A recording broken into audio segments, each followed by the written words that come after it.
Imagine ruling the concrete jungle of New York City. You're draped in a custom $3,000 suit, snapping your fingers to order hits like you're picking toppings for a pizza. Now, imagine walking into a greasy, rundown diner and insulting the invisible girl pouring your coffee in a dead language you're dead certain she doesn't know. Spoiler alert? That's not just a social faux pas. That is a signed, sealed, and delivered death warrant. But here is the real kicker. It wasn't just that she understood his insult. It was that she knew his darkest family secrets better than he did.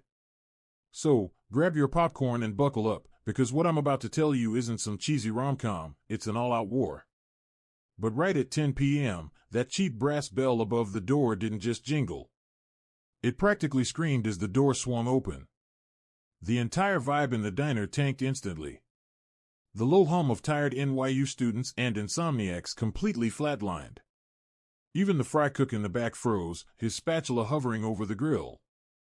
3 men strode in, and let me tell you, they did not belong here. They were wrapped in bespoke tailoring that cost more than the bistro grossed in a fiscal quarter. The guy taking point? Daniel Moretti. Even under the flickering, humming fluorescent lights, the guy commanded the room. 32 years old and freshly crowned as the don of the Moretti crime syndicate after his dad tragically, and conveniently, had a fatal heart attack at the Plaza Hotel just 2 months back. His charcoal Brioni suit was a masterclass in tailoring, and the platinum Patek Philippe on his wrist caught the neon light like a beacon. His face was all sharp angles and dead, icy eyes. The face of a guy who had literally never been told no in his entire life. He totally ignored the "please wait to be seated" sign. He marched straight to the darkest corner booth, which happened to be Clara's section, and slid in.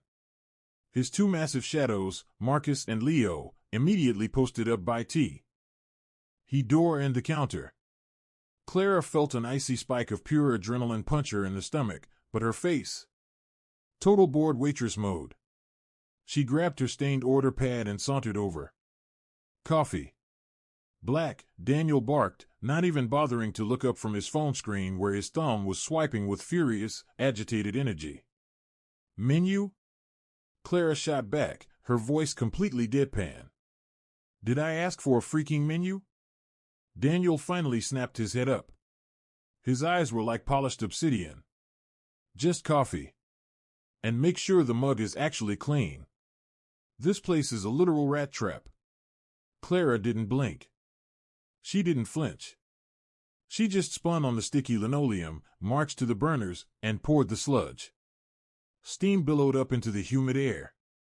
When she walked back, she slammed the heavy ceramic mug down just a fraction too hard. Scalding black coffee jumped over the rim, pooling into the saucer. Daniel stared at the brown puddle. The silence in the booth snapped tight, like a piano wire ready to break. He slowly turned his head to his bodyguard, Marcus, and started rapid-firing in a heavy, guttural Sicilian dialect. We're not talking the melodic Italian you hear in a tourist commercial. This was gutter slang from the darkest alleys of Palermo. Look at her, Daniel sneered in the dialect, throwing a dismissive chin-jet at Clara. Clumsy as a blind cow. She probably reeks of discount bleach and terrible life choices. Why do we even step foot in this dump? We should be at Cipriani. You're trying to layer your dirty cash through a shell construction firm, Clara fired back effortlessly. But that triggers a suspicious activity report for any deposit over 10 grand. It's incredibly clumsy. You don't move it out. You buy losing assets. Failing laundromats. Crappy car washes. High cash turnover fronts. You inject the cash, willingly pay the corporate tax, and boom. The IRS ignores people who happily pay their taxes. Then you dump the clean profit into high-yield municipal bonds. It's called a reverse wash, genius. You lose 20% to Uncle Sam, but the rest is bulletproof by Tuesday. Daniel froze entirely. The coffee mug stopped dead halfway to his mouth. His bodyguard stiffened. Clara leaned in, her voice dropping an octave, radiating absolute zero. The coffee is fresh, Moretti. And if I smell like bleach, it's because I needed to scrub away the filth left by arrogant men like you. But hey, at least I don't reek of my own father's blood. Boom. The diner went dead silent. You couldn't even hear the rain outside anymore. Daniel slowly, meticulously lowered his mug back to the flooded saucer. His neck was completely rigid as he finally looked at her. Really looked at her. He noticed the faint, jagged scar hiding under her eyebrow makeup. He saw the thick calluses on her knuckles that definitely didn't come from a soapy sponge. Clara planted her hand flat on the sticky table, right next to a serrated steak knife. You heard me loud and clear. Drink your garbage coffee, leave $100 tip for being a jerk, and get the hell out of my diner before I make a phone call you will deeply regret. By the door, Marcus and Leo already had their hands stuffed inside their tailored jackets, fingers wrapping around their Glocks. Just waiting for the nod. Daniel's brain was doing backflips. Who on earth speaks that specific dead dialect in Manhattan? Only the old, exiled Mafia families. The dead ones. Who are you? Daniel demanded, his voice dropping into a lethal register. Nobody, Clara smirked, instantly snapping back into her slouched, bored waitress posture, even though her green eyes were practically glowing with fire. Just a clumsy cow, right? She violently ripped the receipt off her pad, slapped it onto the wet table, and vanished through the swinging kitchen doors. Daniel didn't touch the drink. He just stared at the swinging doors. Mechanically, he pulled out a silver money clip, slid a crisp $100 bill onto the Lou-did saucer, and stood up. We're leaving, he barked. Boss? Marcus looked totally lost. Do we grab her? No, Daniel said, adjusting his lapels as he pushed out into the freezing downpour. Not in public. Not yet. I want everything on that girl. Where she sleeps, who she texts, what brand of toothpaste she buys. She just mouthed off to a dom like she was sitting on a throne. Find out why she isn't in a body bag yet. At least I don't smell like my father's blood. The waitress's words were ringing in his ears. It was the ultimate taboo. Rumors had been crawling through the underworld that Daniel had somehow induced his old man's fatal heart attack so he could grab the steering wheel before the Russian mob swallowed the Brooklyn ports. Nobody had the guts to say it to his face. And yet, this nobody in a ketchup-stained apron just served it to him on a silver platter. Marcus, Daniel growled, mashing the intercom button. Where's the intel? Cooking, boss, Marcus's voice crackled from the front seat. Sent her diner headshot to the tech guys. Running facial rec right now. Daniel downed the scotch. He was supposed to be strategizing for a massive sit-down with the triads tomorrow, but all he could see were those eyes. They weren't just green. They were this pale, piercing sea glass color. He knew he'd seen them before. Years ago. Looking out from an old photograph locked inside his dead father's desk. A sharp ping from the dashboard tablet broke the silence. Got a hit, Marcus announced, sounding incredibly unsure. Well, kind of. What does kind of mean, Marcus? Her paper trail says she's Clara Vance. Ohio native. Dropped into the city 3 years ago.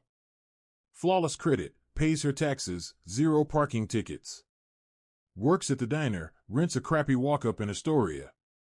That is a fabricated cover, Daniel snapped, his patience evaporating. Dig into the blind spots. That's the problem, boss. The file is way too perfect.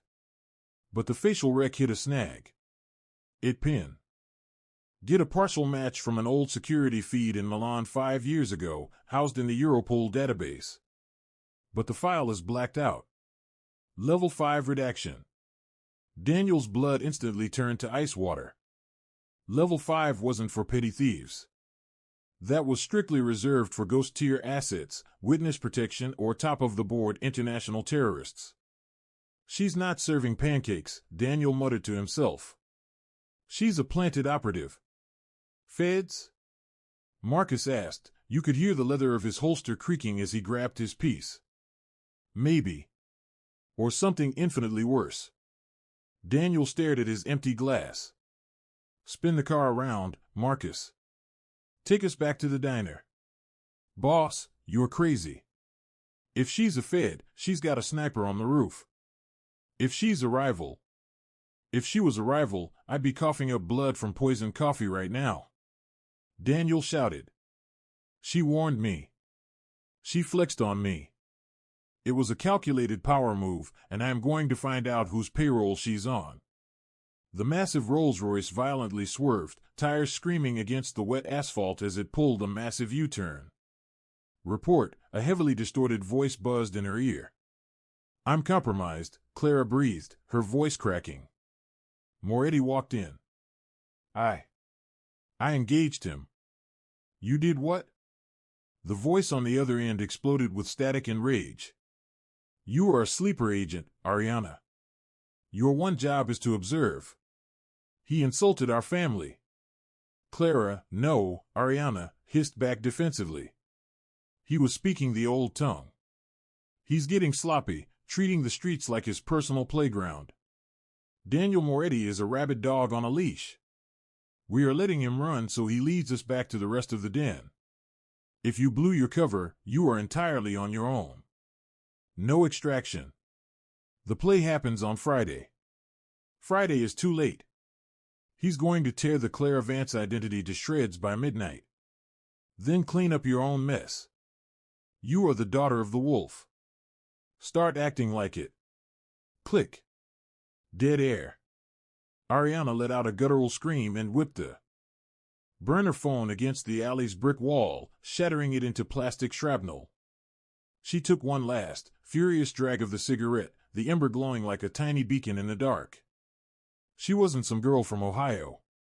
She was Ariana Vanzetti, the sole surviving heir of Luca Vanzetti, the legendary Don that Daniel's father had slaughtered in cold blood a decade ago to hijack the city's underworld. She had spent the last 10 years stashed in brutal Swiss boarding schools, being forged into a living, breathing weapon of vengeance. Suddenly, gravel crunched at the mouth of the alley. Ariana instantly dropped the cigarette and ground it out. She didn't have a piece on her. Her eyes darted around, and she snatched a heavy glass soda bottle from a recycling bin, hiding it behind her back. A massive silhouette blocked the streetlight at the alley's entrance. You smoke awfully cheap garbage for a girl who speaks like Mafia royalty, Daniel's voice drifted through the rain. Ariana planted her feet. And you drive a ridiculously loud car for a guy trying to play ninja. Daniel slowly stepped into the dim light. He was completely solo. No Marcus. No Leo. He raised both hands, palms out, showing he was empty-handed. I read your file, Clara, he said, dripping with sarcasm. It's a real snooze fest. I hear Ohio is lovely this time of year. It has its charms, she deadpanned, gripping the bottle so hard her hand ached. Europol, on the other hand, thinks you were browsing the boutiques in Milan a few years back. Ariana's heart practically kicked its way out of her chest. He broke through a level 5 redaction in 20 minutes? I just have one of those faces, she countered smoothly. Daniel took a slow, deliberate step closer. The air between them felt like it was humming with electricity. It wasn't just the vibe of two people about to kill each other, it was the eerie recognition of two apex predators bumping into each other in the dark. You know, Daniel murmured, stopping Jay. UST 2 feet away, my old man used to tell me bedtime stories about the Vanzetti girl. Claimed she burned to ash in a Sicilian house fire along with her mother. Funny thing, though, they never recovered the teeth. Ariana didn't flinch. Tragic. Is it? Daniel tilted his head, studying her. Because if that ghost was miraculously standing in front of me, she'd be the only person breathing who has a legitimate, blood-right claim to the empire I'm currently trying to keep from falling apart. I pour coffee, Moretti, Ariana whispered, her voice like cracking ice. Now walk away. Daniel lunged. It was a pure stress test. He moved with terrifying speed, his hand shooting out to grab her wrist. But Ariana was a ghost in the machine. She instantly dropped the glass bottle, stepped inside his guard, and used his own forward momentum against him. In less than a second, she had spun him around, wrenched his arm agonizingly high between his shoulder blades, and pinned him face-first into the rough, wet bricks with her forearm crushing his windpipe. Flawless, military-grade Krav Maga. Daniel was choking on brick dust and rainwater, but incredibly, he started laughing. A breathless, manic chuckle. Ohio, huh, he wheezed. Must be a really rough zip code. Ariana realized her critical error. By reacting like an assassin, she just burned her cover to the ground. She forcefully shoved him away and backed up. Daniel casually straightened his ruined lapels, rubbing his bruised throat, staring at her with this bizarre cocktail of absolute fury and total awe. "It is you," he breathed. "Ariana Vanzetti." "If I was," she snarled, "you'd be bleeding out in the dumpster." "Maybe," Daniel flashed a wicked grin. "Or maybe you're just waiting for the grand finale. But here's the issue, princess. Now that I know the truth, I can't exactly let you walk." Daniel's smug smile vanished instantly. He looked at the hit squad, then shot a glare at Ariana. "Your friends?" "No," she yelled. Pure panic spiking. "I thought they were yours." "Damn it." Daniel roared. Thwip. The first suppressed round pulverized the brick exactly where Daniel's head had been a millisecond prior. "Get down!" Ariana screamed. Without a second thought, she tackled the man she had sworn to murder, dragging the billionaire Don behind a rusty steel dumpster just as the entire alleyway was chewed to pieces by a chaotic hail of bullets. It was an absolute meat grinder. The heavy thump of the suppressed weapons echoed off the brick, punching jagged holes through the thin steel of the dumpster. Sparks and metal shrapnel were flying everywhere. The freezing rain was mixing with the putrid garbage juice on the asphalt, absolutely destroying what was left of Daniel's suit, but he was a little too busy trying not to die to care. "Tell me you pack heat." Ariana screamed over the deafening rattle of gunfire, pressing herself flat against the wet pavement. "Ankle rig." Daniel grunted. He frantically ripped at his pant leg and yanked out a tiny, compact Sig Sauer P365. It was a last resort holdout gun, completely useless against a fully kit tactical squad. 6 rounds? Seriously? Ariana barked. The waitress was gone, the operator was fully online. "Save them. They're laying down suppression fire to flank us. We have exactly 10 seconds before they pincer this dumpster and turn us into Swiss cheese." "Wow, great critique," Daniel snapped back, aggressively racking the slide. "Got a better idea, princess?" "The kitchen door." She pointed blindly to a heavy metal security door 5 feet away. "It's bolted from the inside. Shoot the hinges. That is solid industrial steel. Do it or die." Daniel didn't hesitate.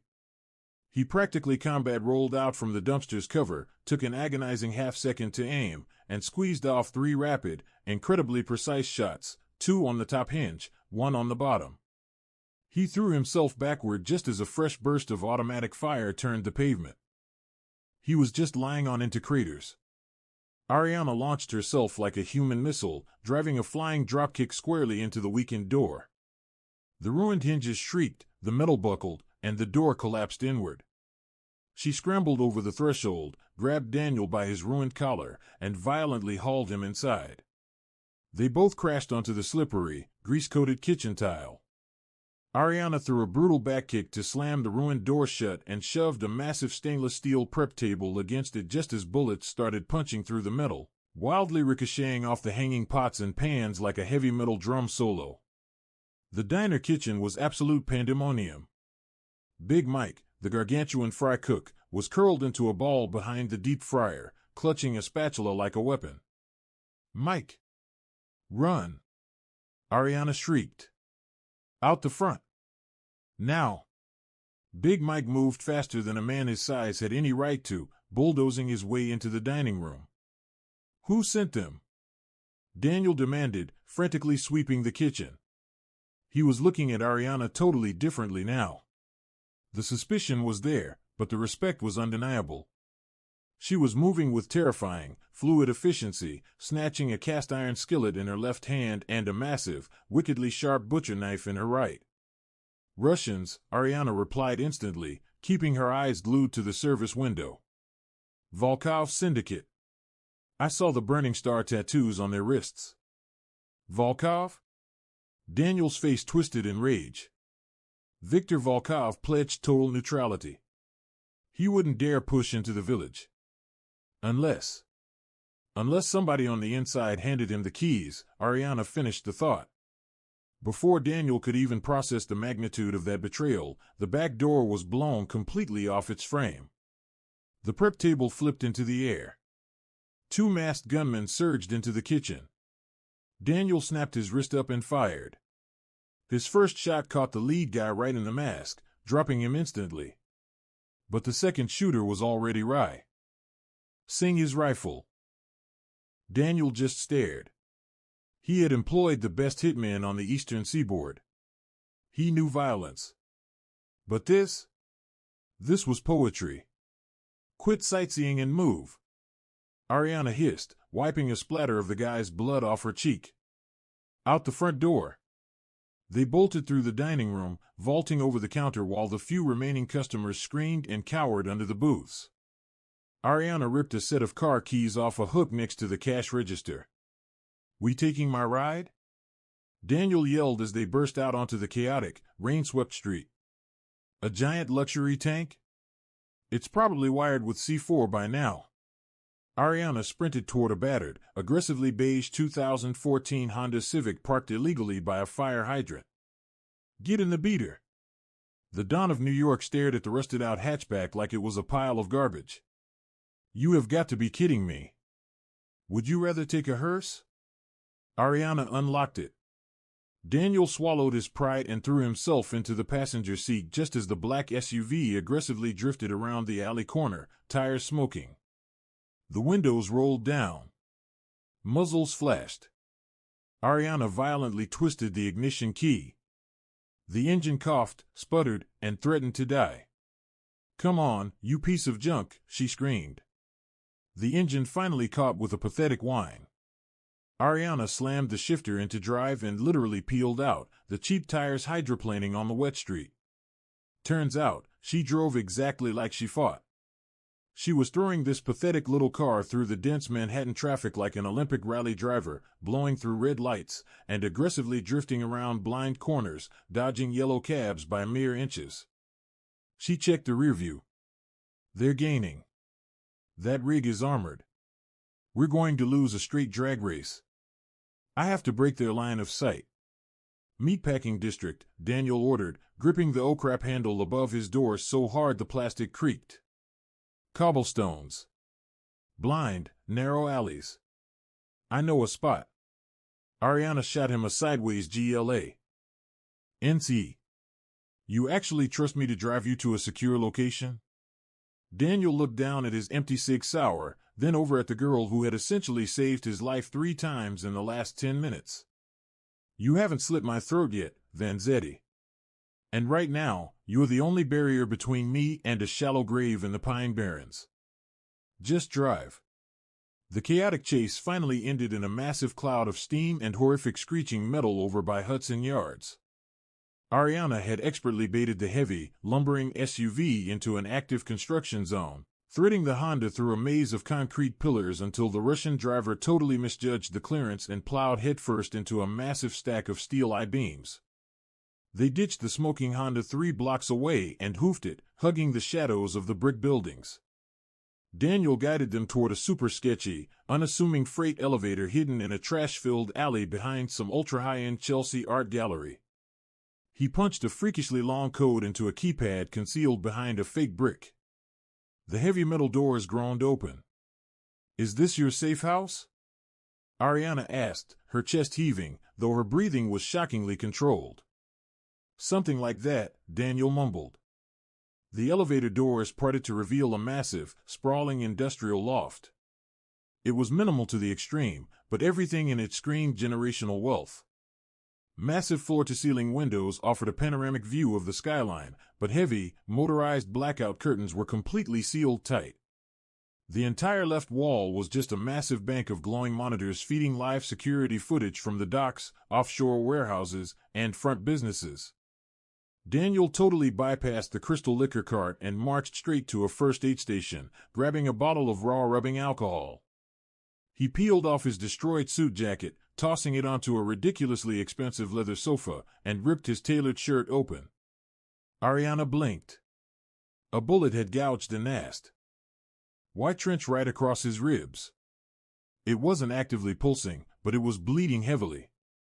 "Fix it," Daniel ordered, tossing the white med-kit onto the glass coffee table. Ariana just stood there, crossing her arms. The adrenaline was finally flushing out of her system, and the cold, jarring reality of the situation was settling in. She was currently locked in a bunker with the man she had sworn an oath to murder. The man whose bloodline had erased hers. "Give me one good reason," Ariana said, her voice dropping to a dangerous whisper. "I could just sit here and watch you bleed out. It would save me the cost of a bullet." Daniel looked up, his dark eyes burning right through her. "Because if I drop dead tonight, Viktor Volkov owns New York by sunrise. And if the Russians take the throne, they aren't going to leave loose ends. They will scour the earth to hunt down anyone with a drop of Vanzetti blood to ensure no one challenges their claim. They'll kill you, and they'll kill anyone who ever looked at you twice." He was entirely right. And it pissed her off.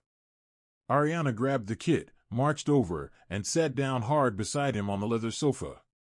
She didn't bother being gentle. She uncapped the alcohol and aggressively flooded the gunshot wound. Daniel violently hissed through his teeth but didn't pull away. "You're surprisingly good at this," he managed to choke out. "Combat medic training? You learn how to patch holes when you have to raise yourself," she shot back defensively, expertly applying heavy butterfly closures to the wound. "Done." She stood up immediately, putting the glass table between them. "Now talk. Who opened the door for the Russians?" Daniel didn't answer right away. He grabbed the scotch bottle, poured a massive glass, and killed it in one gulp. Then, he picked up his encrypted smartphone, which had been vibrating off the table for the last hour. He didn't read it. He just turned the screen around so Ariana could see it. It was a single text MES. "Sage. Received right when the alleyway got lit up. Sender, Uncle Sal. Message, I'm sorry, Don. It's just business. The Russians offered double for the port access." "Salvatore," Ariana said, a bitter, mocking smile creeping onto her face. "Your own consigliere. Your father's brother. Man, history really loves to repeat itself, doesn't it?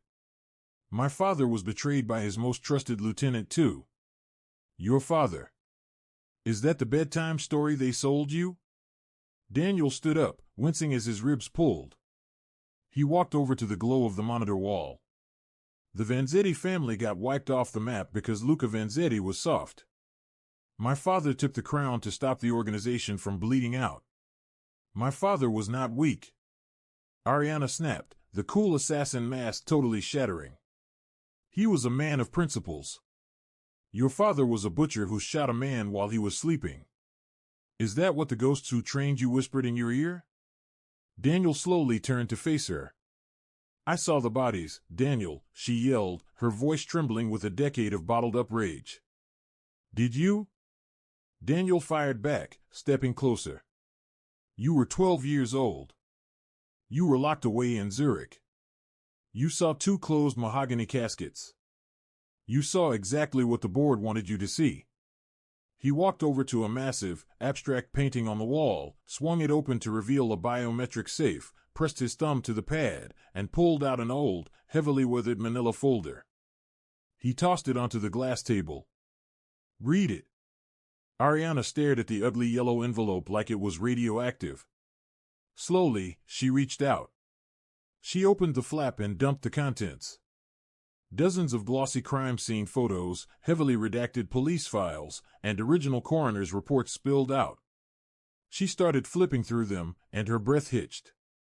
"The official fire report," she murmured. The date is wrong. It says the fire happened 2 days after my father died. She grabbed the autopsy file for Luca Vanzetti. Cause of death: close-range ballistic trauma to the posterior cranium. Caliber, .22 LR. My father only carried a .45, Daniel said softly, the arrogance totally gone from his voice. He was obsessed with stopping power. He called .22s rat guns. My father didn't put that bullet in Luca's head, Ariana. He walked in and found him already dead. Ariana's head whipped up. Her entire reality was spinning. Then who did? Check the signature at the bottom of the coroner's release. Daniel pointed a bruised finger at the paper. Ariana squinted at the faded blue ink. It was sloppy, but completely legible. Dr. A. Volkov. The loft went totally silent. The only sound was the low, electric hum of the computer servers. Volkov, Ariana breathed, horrified. The Russians didn't just arrive. They've been embedded here the whole time. Exactly, Daniel said grimly. They assassinated your father to blow a hole in the power structure. Then they framed my family to trigger a bloody street war. They just sat back, ate popcorn, and watched our families slaughter each other. And now that I'm the last man holding the keys, my sweet Uncle Sal decides it's time to cash out his chips and hand the whole kingdom to Viktor Volkov. Daniel leaned over the table, his face inches from hers. I didn't burn your family, Ariana. But the men who actually did are hunting both of us right now. Ariana stared down at the photographs. The absolute foundation of her entire life, 10 years of agonizing training fueled by pure, unadulterated hatred for the Moretti family, was completely crumbling. If these files were real, and they looked terrifyingly authentic, she had been tracking the wrong monster for a decade. When she finally looked up, the green fire in her eyes had frozen into something much, much colder. Pure, calculated resolve. So, she said, her voice dropping to a dangerous hum. Sal Moretti and Viktor Volkov. They have a small army, Daniel reminded her. I have a bullet graze, a pissed-off waitress, and exactly 7 rounds of 9mm. Ariana didn't say a word. She reached up and pulled the heavy pins out of her hair, letting the dark waves crash down over her shoulders. She ripped the stained diner apron off and let it hit the floor. You don't have a waitress, she corrected him, her eyes locking onto his. You have a Vanzetti. She marched over to the glowing wall of monitors, her eyes scanning the feeds until she pointed at a dark, industrial warehouse located in the Bronx. That one, she tapped the thick glass screen. That is Volkov's Central Clearinghouse. I've been running surveillance on it for 6 months.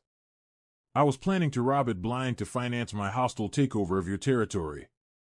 Daniel let out a sharp, wolfish grin. You want to stick up the Russian mob? No, Ariana grabbed the Sig Sauer off the table, expertly popping the magazine to check the rounds. I want to burn it down. We incinerate their cash reserves. Without cash, mercenary loyalty vanishes in an hour. Uncle Sal isn't going to play ball for free. And after we burn it down? Daniel asked, genuinely intrigued. And then, Ariana racked the slide with a satisfying metal clack, we go grab dinner. I hear Sal's Bistro is suddenly looking for a new floor manager. Daniel actually threw his head back and laughed. It was the first time in years he had laughed like he actually meant it. All right, partner. Let's go start a fire. But just as Daniel reached for the door handle, the massive chandelier above them violently flickered and died. The heavy electronic deadbolts on the reinforced steel door all clicked unlocked in unison. Suddenly, 3 distinct red laser sights sliced through the pitch-black room, dancing erratically right across Daniel's chest. Hit the deck! Daniel roared. He aggressively tackled Ariana over the back of the heavy leather sofa just as the massive floor-to-ceiling windows absolutely exploded inward. Ropes dropped from the roof, and heavily armed figures came swinging. G through the shattered glass. They weren't safe. The hunt had just followed them home. The loft was totally consumed by darkness, except for the eerie, ambient blue glow of the Manhattan skyline bleeding through the jagged window frames, and those terrifying red laser dots slicing through the dust motes. You could hear the heavy, tactical boots crunching over the broken glass. "Flashbangs," Ariana whispered, her lips practically brushing Daniel's ear to avoid being heard. They were pressed flat against the cold hardwood, trapped behind the ruined sofa. "I have some in the safe," Daniel mouthed back. "The safe is 30 feet away. Just cover me." Daniel grunted. "Don't be an idiot." But she was already moving. Ariana didn't bother trying to crawl, she practically slithered across the floor like a shadow. She perfectly timed her movements with the howling wind whipping through the broken windows, completely masking her approach. She was an absolute ghost. Daniel took a breath, popped up over the ruined sofa, and squeezed off 2 blind shots toward the windows. The response was terrifyingly fast. Thwip, thwip, thwip. Suppressed automatic fire tore the leather sofa to absolute shreds, filling the air with a blinding snowstorm of white cushion stuffing. Daniel hit the deck, cursing violently. He was pinned down hard. But the bait worked flawlessly. Ariana had reached the open biometric safe. She snatched 2 heavy concussion grenades and a blinding magnesium flare. She didn't just chuck them. She waited in the dark, controlling her breathing, listening to the heavy, rhythmic breathing of the hit squad. 4 guys, spreading out in a tactical fan to sweep the room. She pulled the pin on the flare, counted a beat, and casually rolled it across the hardwood. The magnesium ignited with the intensity of a dying sun. The blinding white light cast insane, erratic shadows across the room. Because the assault team was wearing high-end night vision optics, the flare totally fried their retinas. Screams of absolute agony bounced off the walls. "Now!" Ariana screamed. She lobbed the 2 concussion grenades right into the center of the room. Boom! Boom! The shockwave was absolutely brutal. It blew the remaining glass out of the frames and sucked the oxygen right out of Daniel's lungs. But Ariana was already up. She moved through the thick, acrid smoke like a wraith. She found the first operative, totally disoriented and desperately clawing at his tactical helmet. She didn't even waste a bullet. She dropped low, using the stolen butcher knife to deliver a brutal slash to the back of his knee, immediately following it up with a heavy hilt strike right to his temple. He crumpled like wet paper. Daniel violently shook his head, trying to clear the aggressive ringing in his ears. Through the smoke, he saw a massive shadow stumbling near the kitchen island. He raised the SIG, squeezed the trigger twice, and the shadow dropped hard. "Door! Now!" Daniel roared, scrambling over the ruined furniture. "The elevator is a kill box." Ariana yelled back, scooping up a dropped MP5 submachine gun from the guy she just dropped. They definitely wired the lobby. Daniel grabbed her wrist and practically dragged her toward the master suite. "The laundry chute. Are you out of your mind?" Ariana groaned, quickly checking the magazine on her new toy. Daniel kicked open the doors to a massive walk-in closet that was easily larger than her entire apartment. Hidden behind a ridiculous row of fur coats was a heavy industrial steel hatch used to dump linen straight down to the basement. "It goes straight to the sub-basement," Daniel yelled, shoving the coats out of the way. "Drops into a giant canvas cart. Soft landing. Or a broken spine," Ariana yelled back. "Ladies first." Daniel smirked. "If I die, I am spending eternity haunting you," she glared. She practically dove headfirst into the metal tube, crossing her arms tight over her chest. The drop was horrifyingly fast. It was just 10 seconds of pure, claustrophobic darkness and frictionless polished steel before she violently shot out the bottom, crashing into a massive pile of sour-smelling hotel towels. A fraction of a second later, Daniel fell right on top of her, completely knocking the wind out of her lungs all over again. "Get off me, you giant idiot," she hissed, violently shoving him sideways. They tumbled out of the laundry cart onto the cold, damp concrete of the sub-basement. It was dead quiet down here, smelling heavily of bleach and exhaust fumes. Garage access is through that fire door, Daniel pointed, panting heavily. My rig isn't down here, but the building superintendent drives a massive Ford Raptor. We're borrowing it. Borrowing? I bought it for him as a Christmas bonus. Technically, I'm just repossessing it. They slammed through the heavy steel door into the underground parking structure. It was totally deserted, just row after row of silent luxury cars. The aggressively large Ford Raptor was parked right by the exit ramp. But as they sprinted for the truck, the elevator doors at the far end of the garage cheerfully pinged open. Contact! Ariana yelled, snapping the MP5 up to her shoulder. 3 men stepped out into the damp garage. But they weren't wearing tactical gear. They were wearing old-school, ill-fitting mob suits. And the man in the center? Ariana recognized his sagging face immediately from the dossier. It wasn't Volkov. It was Uncle Sal. Sal Moretti looked ancient. He was leaning heavily on a wooden cane in one hand, while his other hand loosely gripped a heavy revolver. Danny boy. Sal's raspy voice boomed across the empty concrete. Stop running, kid. It's over. Daniel froze cold, his hand resting on the door handle of the truck. He stared at the man who had essentially raised him, the man who taught him how to tie a tie and shoot a gun. The absolute betrayal carved a deeper hole in him than the bullet wound on his ribs. You soul. DS out, Sal. Daniel's voice cracked with rage, using the heavy truck as cover. To the Russians. For what? A beach house in Boca? For peace. Sal yelled back, aggressively limping forward while his 2 bodyguards fanned out. This war is terrible for the bottom line, Danny. You're too hot-headed. You're too aggressive. Volkov offered a clean merger. A legitimate partnership. We retain the construction unions, they manage the ports. It's a flawless deal. It's not a deal. Daniel spat on the concrete. It's a surrender. And you executed Luca Vanzetti just to grease the wheels. Sal actually stopped in his tracks. A look of total, genuine confusion washed over his wrinkled face. Luca? That was 10 years ago. That was your father's mess. I'm just trying to clean up your mess. Liar.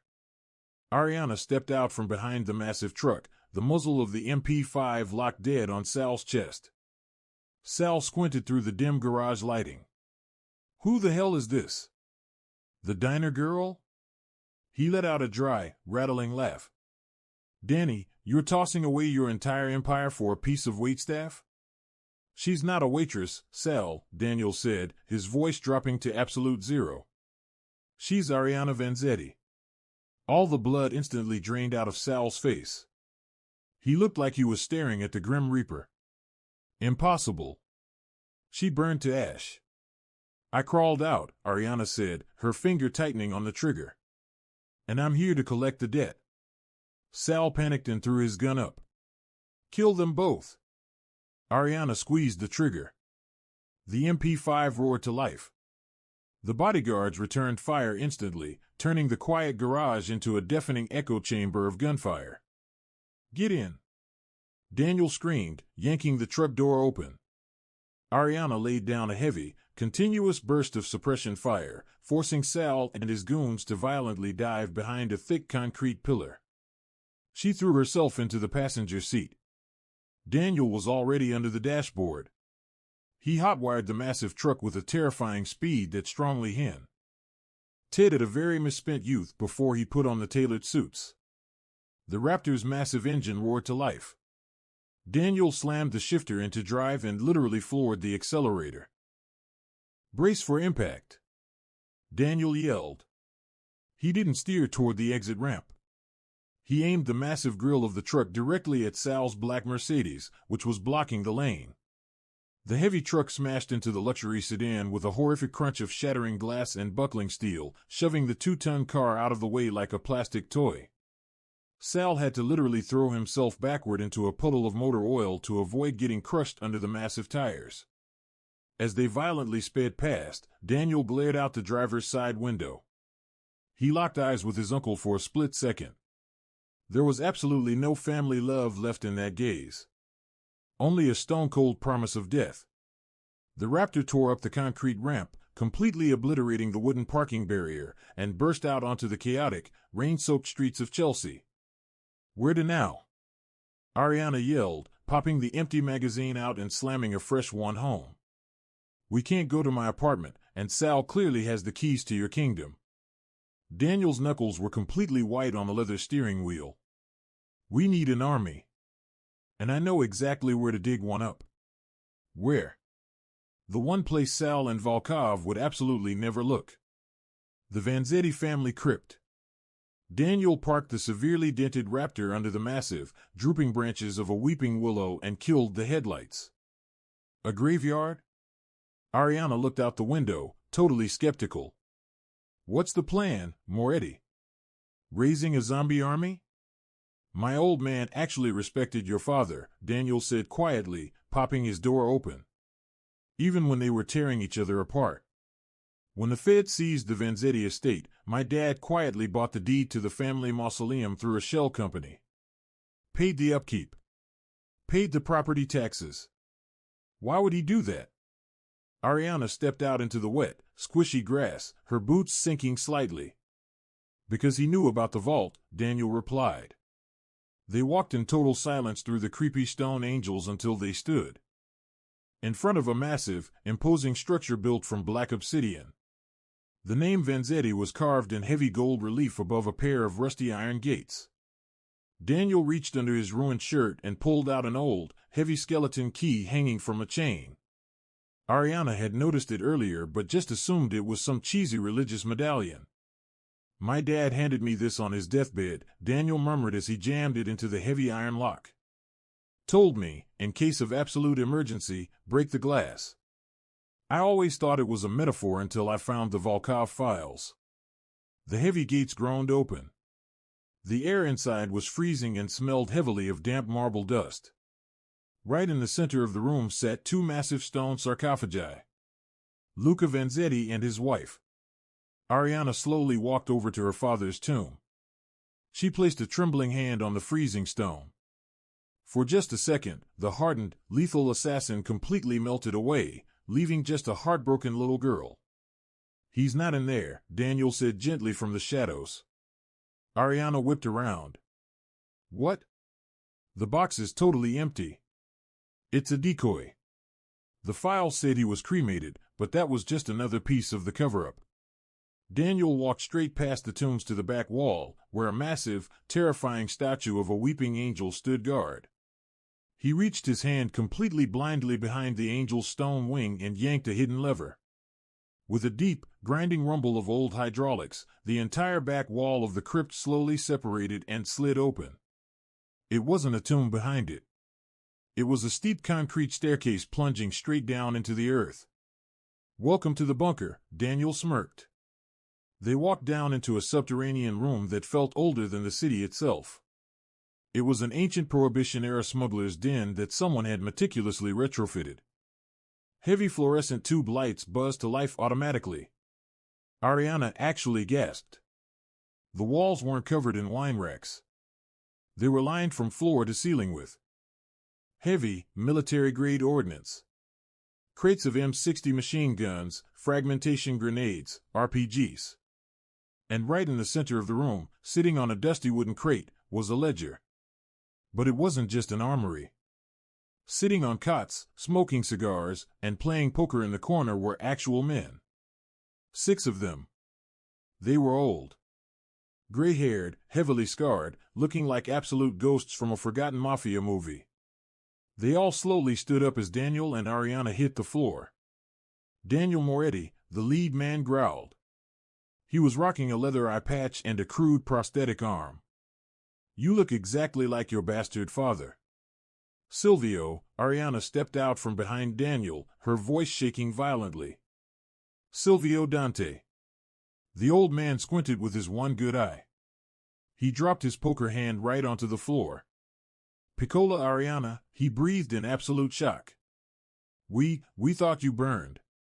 "I thought all of you died that night," Ariana said, tears finally streaking through the dirt and blood on her face. "We took the fight underground," Silvio said, closing the distance to pull her into a massive, crushing hug. "Your father ordered us to scatter to the winds. To stay buried. He promised us the wolf would eventually return." Silvio glared over her shoulder at Daniel.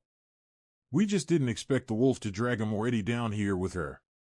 "We share a target, Silvio." Daniel stepped forward, refusing to be intimidated. "Sal Moretti and Victor Volkov.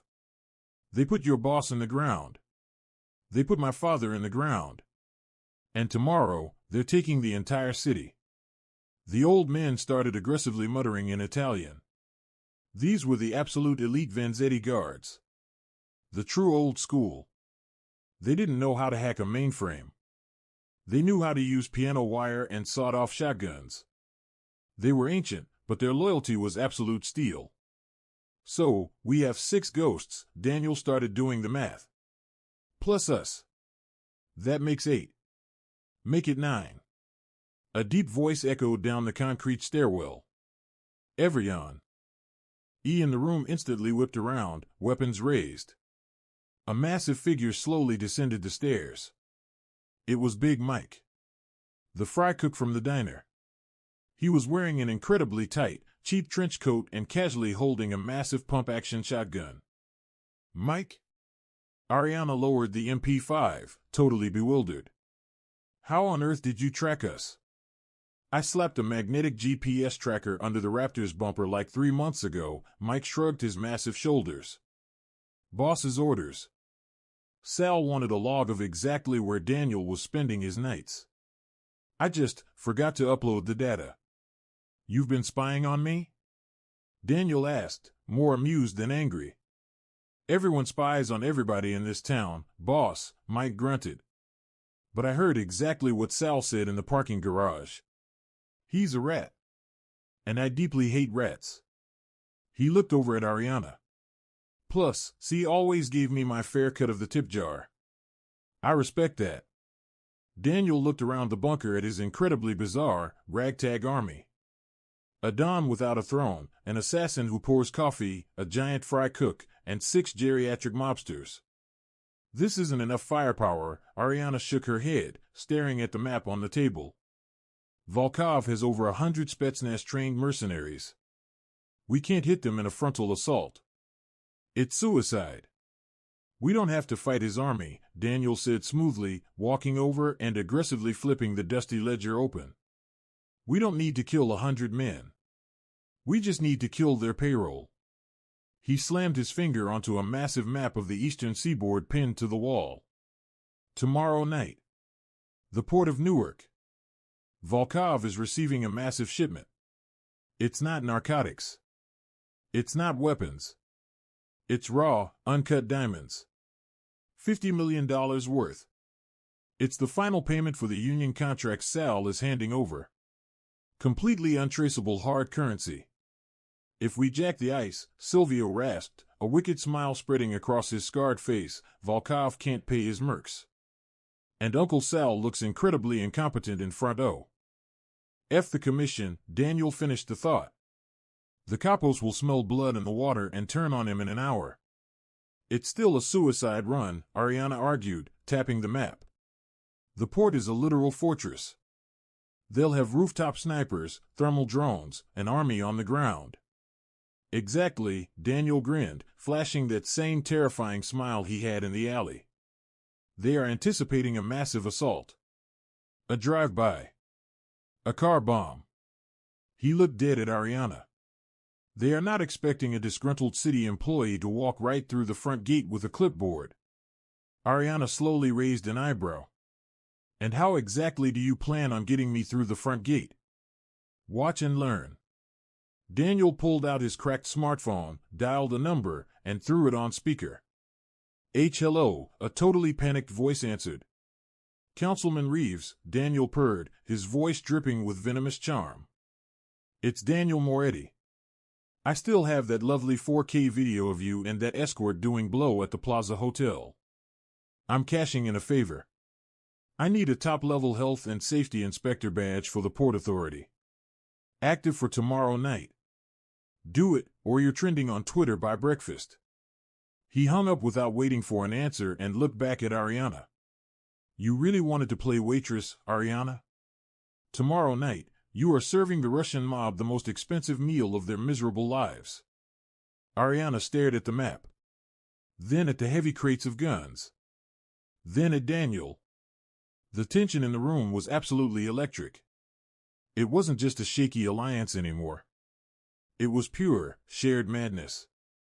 Fine, she whispered, casually grabbing a heavy combat knife off the table and sliding it flawlessly into her boot.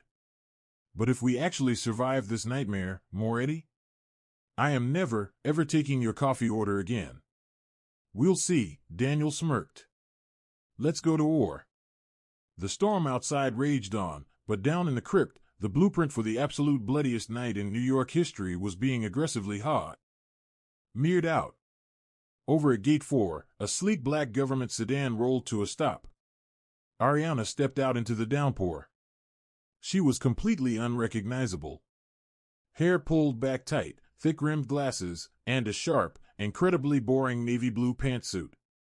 A laminated ID badge swung from her neck, Department of Environmental Protection, Hazmat Division. She marched straight up to the heavily armed guard booth, aggressively tapping a waterproof clipboard.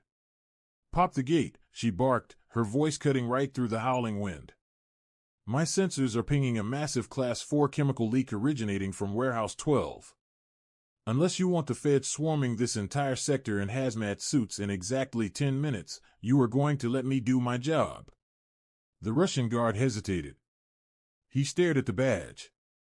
He definitely did not want federal heat on a diamond exchange. He slammed his hand onto the buzzer. The massive iron gate groaned open. I'm through, Ariana whispered into the microscopic earpiece buried in her ear as she confidently strode onto the wet asphalt. High above the port, perched precariously on top of a stack of rotting shipping containers, Daniel Moretti casually adjusted the thermal scope on his heavy sniper rifle. Copy that, Daniel whispered into his mic. The old dogs are in position. Turn the lights out, princess. Inside the cavernous expanse of Warehouse 12, the air was choking with thick cigar smoke and pure, unfiltered greed. Viktor Volkov, an absolute mountain of a man with a face made of scar tissue, stood at the head of a massive metal table. He was surrounded by a dozen heavily armed Spetsnaz mercenaries. Beside him stood Sal Moretti, sweating profusely and nervously eyeing an open titanium briefcase. Inside? $50 million in blinding, uncut diamonds. The heavy side door violently scraped open. Ariana marched right in, her heels echoing aggressively on the concrete floor. Gentlemen. Total hazmat protocol. Evaluate this room immediately. Why? Volkov didn't even flinch. He slowly sniffed the air, a cruel, terrifying smile spreading across his ruined face. You are no paper pusher, his deep, rumbling voice echoed in the warehouse. His massive hand slowly drifted toward his hip holster. You walk like a professional killer. Sal squinted through the smoke and let out a horrified shriek. Kill her. It's the girl. Now. Ariana screamed, throwing herself into a violent combat roll behind a massive pallet of wooden crates just as the mercenaries raised their rifles. High above, Daniel didn't aim his rifle at a man. He took a breath, held it, and fired a massive armor-piercing round straight into the primary tension cable of the massive overhead industrial crane suspended directly above the table. The heavy steel cable snapped with a sound like a literal cannon firing. A massive, 4-ton shipping container plummeted straight through the glass skylight and slammed into the warehouse floor mere inches from the table. The cataclysmic impact triggered an absolute earthquake. The shockwave threw every single man completely off their feet. The titanium briefcase was launched into the air, scattering $50 million of diamonds into the filthy concrete dust like cheap confetti. At that exact second, the corrugated steel wall of the warehouse completely exploded inward. Big Mike's battered Ford Raptor burst through the debris, soaring through the air like a monstrous metal beast. Hanging out the windows were Silvio and the old guard. They didn't even aim. They just opened up with the heavy M60s, completely suppressing the scattered Russian mercenaries under a terrifying, unrelenting storm of lead. Total chaos erupted. But Ariana didn't use the distraction to run for the exit. She sprinted directly toward the titanium briefcase. Sal Moretti was frantically crawling on his hands and knees, blood violently pouring from his nose, desperately trying to grab the handle. "It's mine," he shrieked. "It was never yo." "URS, you old rat." Ariana snarled. She didn't shoot him. She just grabbed the heavy metal briefcase by the edge and violently swung it like a baseball bat, shattering Sal's jaw and knocking him completely unconscious against the concrete. She snatched the handle, but before she could turn, a hand the size of a dinner plate clamped down on her throat. Volkov effortlessly lifted her completely off the ground, his eyes burning with absolute, psychotic rage. "Vanzetti," he spat, his thick accent dripping with venom. "You should have stayed in the fire." Ariana furiously clawed at his massive grip, her vision rapidly tunneling into black. "I don't do a burn." Crack. Volkov violently flinched as a heavy sniper round tore straight through his right shoulder. He dropped Ariana, roaring in agony, and desperately reached for a fallen assault rifle. Daniel Moretti was standing dead in the massive, ruined doorway. He had ditched the sniper rifle and was walking forward, his pistol raised, firing with cold, mechanical precision. Bang. Left leg. Bang. Stomach. Volkov stumbled, coughing up blood, but still trying to raise the rifle. Daniel stopped. His eyes casually flicked toward a massive cluster of red industrial propane tanks sitting right next to where the Raptor had crashed through the wall. "Das Vidania," Daniel smirked. He fired one last shot directly into the tanks. The explosion was biblical. A massive, roaring fireball completely consumed the back half of the warehouse, instantly vaporizing Volkov and obliterating the wreckage in a blinding flash of heat and light. The sheer concussive force of the blast picked up both Daniel and Ariana and violently threw them out the open bay doors, sending them tumbling hard onto the freezing, rain-soaked asphalt of the docks. Then, total silence. Broken only by the crackling of the massive inferno and the distant, wailing sirens of the Port Authority police. Daniel groaned, slowly hauling himself off the wet pavement. His $3,000 ND suit was literally in tatters. He limped over and pulled Ariana to her feet. They stood there in the freezing rain, completely mesmerized by the towering wall of fire. Sal was gone. Volkov was ash. The diamonds were completely buried under tons of burning rubble. Ariana doubled over, violently coughing up black soot. We lost the money," she gasped. "Carbon turns to ash in a fire." Daniel just casually shrugged, wincing as his ribs protested. "Totally worth it." "You are flat broke, Moretti," she laughed, totally breathless. "The commission is never going to respect a Don who can't pay his own tab." Daniel reached into his ruined pocket and casually tossed something at her.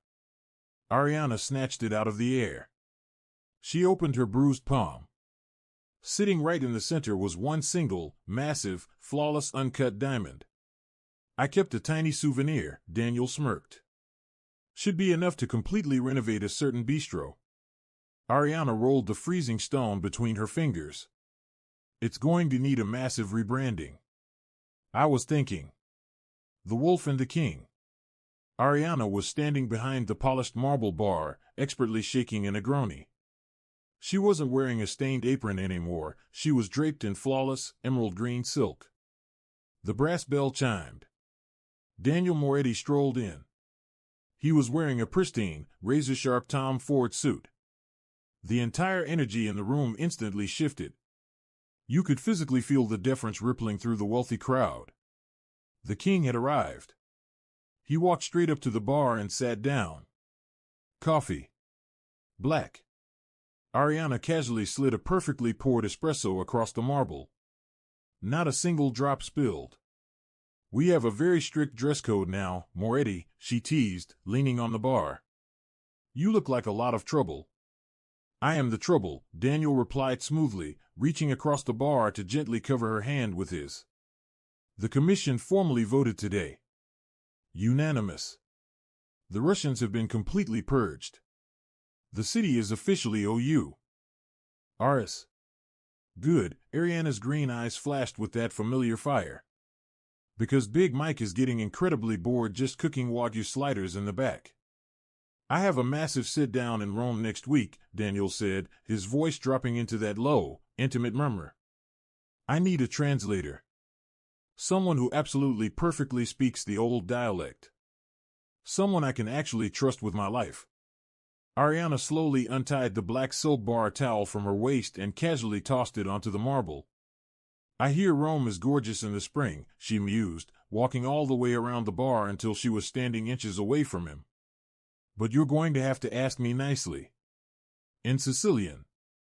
Daniel leaned in, his lips practically brushing her ear. Vieni con me, Ariana. Senza di te, sono solo un su un treno vuoto. Come with me, Ariana. Without you, I am just a king on an empty throne. Ariana smiled. It was a radiant, totally lethal smile. Let's go. They walked out the glass doors together, stepping out into the glittering New York night, leaving the espresso steaming perfectly on the marble bar. And guys, that is exactly how a clumsily spilled cup of cheap diner coffee kicked off a Mafia war, toppled an empire, and officially crowned a queen. Daniel and Ariana are the ultimate proof that in the criminal underworld, the most dangerous weapon you can face isn't a loaded gun. It's a woman who knows all your darkest secrets, and a man perfectly willing to burn his own world to the ground just to keep them.